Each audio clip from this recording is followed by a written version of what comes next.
যে একবার এই সংসার জীবনে ঢুকে পড়ে তার সংসার থেকে বের হওয়ানো খুব কঠিন হয়ে যায়।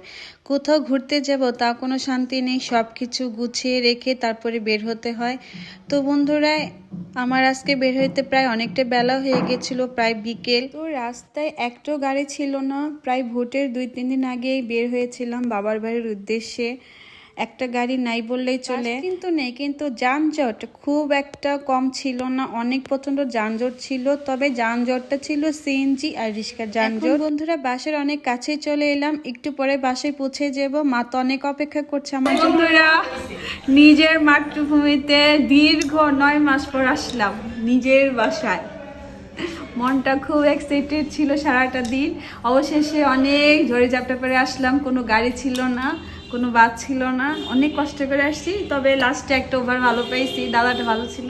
তবে শেষে পৌঁছে গেলাম নিজের বাসায়। আর মা তো সকাল থেকে অপেক্ষা করতেছে